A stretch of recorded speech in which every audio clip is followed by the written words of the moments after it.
Municipality నుంచి 200 కోట్లు 250 కోట్లు, రూరల్ మహిళలకు ఐకేపీ వాళ్లకు వడ్డీ లేని రుణాలు 500 కోట్లు, ఈ రాష్ట్ర ఐకేపీ కార్యవర్గం కూడా వస్తుంది, వాళ్ళకి ఇవ్వటం జరుగుతుంది. చాలా రోజుల బట్టి వాళ్ళు వెయిట్ చేస్తున్నారు. అది మహిళా దినోత్సవం సందర్భంగా కేటీఆర్ గారు ఆధ్వర్యంలో ఇవ్వటం జరుగుతున్నది. అభయహస్తం కూడా వాళ్ళు చాలా రోజుల బట్టి కట్టారు, కానీ వాళ్ళు 500 పెన్షన్ కోసం కట్టారు. మనం 2000 ఇస్తున్నాం. 200 పెన్షన్లప్పుడు కట్టింది, ఇప్పుడు 2000 ఇస్తున్నాం. అభయహస్తం కట్టిన వాళ్ళందరూ కూడా 2000 పెన్షన్ ఇచ్చేటట్టు ఇంట్రెస్ట్ తోటి రేపు 450 కోట్ల ఆ చెక్ కూడా రేపు ఇక్కడ ఇవ్వటం జరుగుతున్నది. మా కాన్స్టిట్యూన్సీకి సంబంధించిన 350 కోట్ల వరకు శ్రీనిధి నుంచి ఐకేపీ నుంచి మహిళలకు కూడా లోన్ ఇవ్వటం జరుగుతున్నది. అదే తిరిగా కుట్టు మిషన్లు ట్రైనింగ్ అయిపోయిన వాళ్లకు 500 మిషన్లు కూడా రావడం జరిగింది. 1000 మిషన్లు ఫస్ట్ విడత కూడా కేటీఆర్ గారి చేతనే ఇవ్వటం జరుగుతుంది. మహిళా దినోత్సవం రాష్ట్ర వ్యాప్తంగా జరిగే కార్యక్రమం ఎప్పుడు హైదరాబాద్లో జరుగుతుంది. అది తొర్రూరులో మా పాలకుర్తి నియోజకవర్గంలో జరగటం మేము అదృష్టంగా భావిస్తున్నాం. అదే తిరిగా మార్కెట్ యార్డును, ఎత్రాజరావు పార్కు, ఆడిటోరియం ఇవన్నీ కూడా శంకుస్థాపనలు ప్రారంభోత్సవం కూడా చేసుకోవడం కూడా జరుగుతున్నది. కేటీఆర్ గారు రావటం మేము అదృష్టంగా భావించడం జరుగుతుంది.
ఈ రోజుకు ఒక ప్రత్యేకం ఉంది.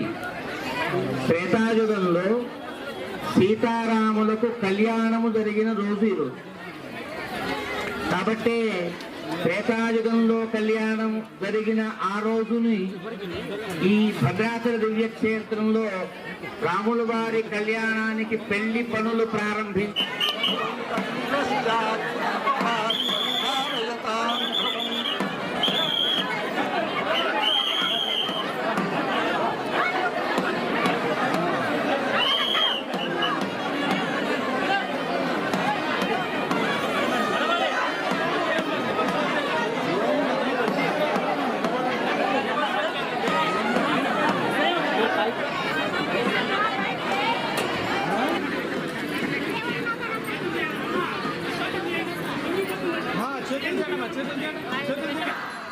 శ్రీసూక్తం జపే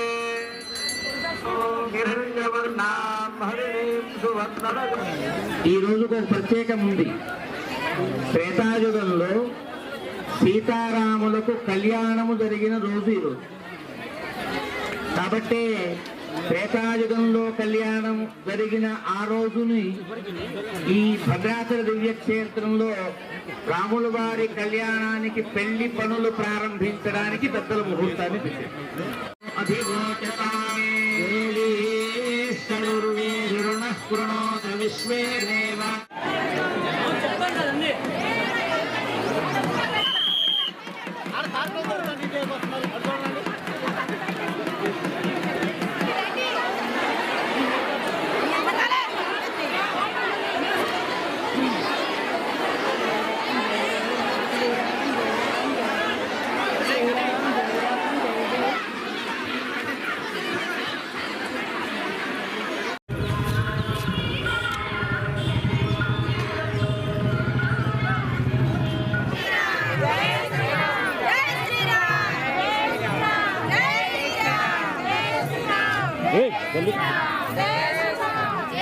చెప్తున్నా కానీ ఇంతకాలం లేదు.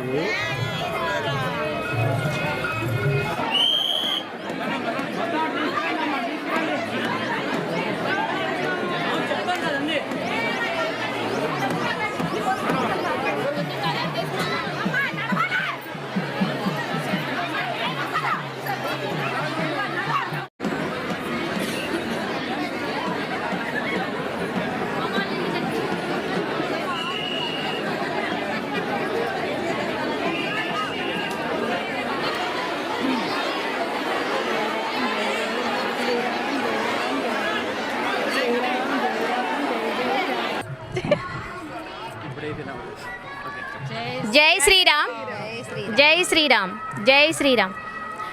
మాది భద్రాద్రి కొత్తగూడెం డిస్టిక్ సుజాత్ నగర్ మాది. మేము అందరం ఇప్పటికి 5 సంవత్సరాల నుంచి మేము గోటి తలంబ్రాలు తీసి మేము నడుచుకుంటూ కాలినడకన భద్రాచలం వస్తాం ఎప్పుడు.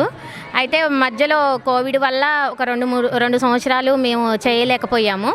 తర్వాత ఇప్పుడు ఎప్పుడు ప్రతి సంవత్సరం మేము తలంబ్రాలు కలపడానికి కొంచెం ఇబ్బందిగా అనిపించేది మాకు కానీ ఈసారి మంచిగా అందరు కలపడానికి మంచిగా చాలా సౌకర్యంగా కలిపారు, ఏర్పాట్లు చేశారు అన్నీ. శ్రీరామ్, మేము కొత్తగూడెం నుంచి వస్తున్నాము. గత 6 సంవత్సరాల నుంచి ఇరుములు కట్టుకొని వస్తున్నాము. 4 ఇయర్స్ నేను కూడా వస్తున్నాను కాలినడకతో. నిన్న 2:15కి బయలుదేరాము. ఇక్కడికి వచ్చేసరికి 6:30 అయింది తెల్లవారుజాన. 75 మంది వచ్చామండి. ప్రతి సంవత్సరం పెరుగుతూ వస్తున్నారు. ఫస్ట్ స్టార్టింగ్ 21 నెంబర్స్తో స్టార్ట్ అయ్యాము. ఇప్పుడు 75 మందితో స్టార్ట్ అయ్యాము. ఆ రామయ్య కృపతో మా అందరికీ ఆయురారోగ్యాలు, అందరికీ అష్టైశ్వర్యాలు ఇవ్వాలని కోరుకుంటూ లోకా సమస్త సుఖినో భవంతు.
వారు వచ్చిన సందర్భంలో ఇక్కడ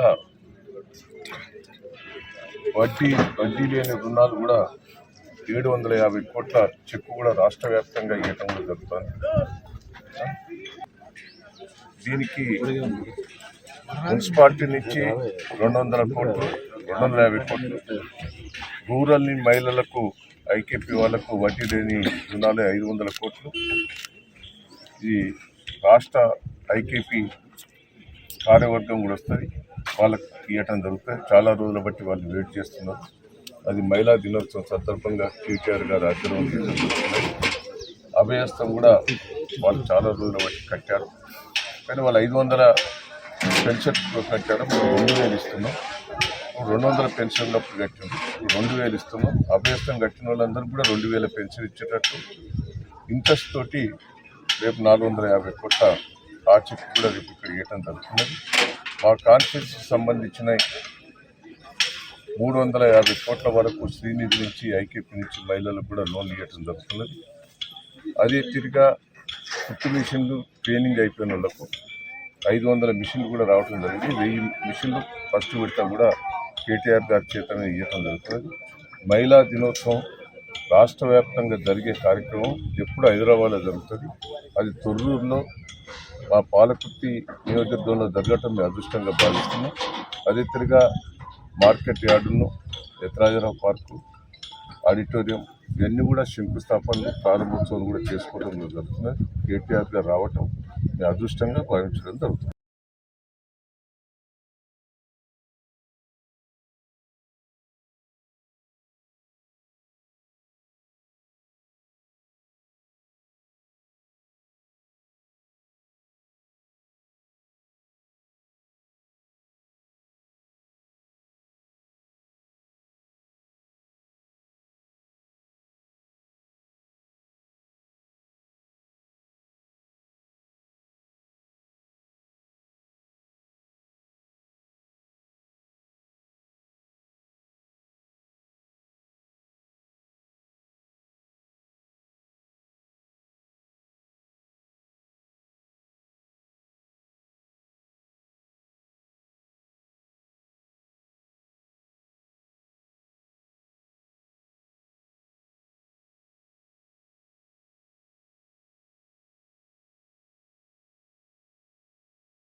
పైడితల్లి అమ్మవారి వివాహానికి సమ్మతించగా పెళ్లి కుదిరిన ఆనందంతో వైదిక సిబ్బంది, ఉద్యోగులు, ట్రస్టీలు, గ్రామస్తులు రంగులు చల్లుకుంటూ వేడుక నిర్వహించారు. ఈ ఫాల్గుణ పున్నమి బొట్టును అడిగే పున్నమిగా ప్రసిద్ధి స్థానాచారులు డాక్టర్ టిపి రాజగోపాల్, ప్రధాన అర్చకులు శ్రీనివాసాచార్యులు, రమణమూర్తి, అలంకార పురోహితులు శ్రీకరి సీతారామాచార్యులు ఉత్సవాన్ని వైభవంగా నిర్వహించగా ట్రస్టీలు వారణాసి దినేష్ రాజు, గంట్ల శ్రీనుబాబు, ప్రత్యేక ఆహ్వానితులు ఆశాకుమారి, అధికారులు శ్రీనివాసరాజు, రాంబాబు, ఆనంద్ కుమార్, వై శ్రీనివాసరావు పాల్గొన్నారు.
పట్టభద్రుల ఎన్నికల్లో అధికార పార్టీకి అండగా ప్రభుత్వ అధికారులు పనిచేయడం చాలా హేయమైన చర్య అని ఉత్తరాంధ్ర అభివృద్ధి వేదిక జనరల్ సెక్రటరీ ఏ ఆజాద్ శర్మ అన్నారు.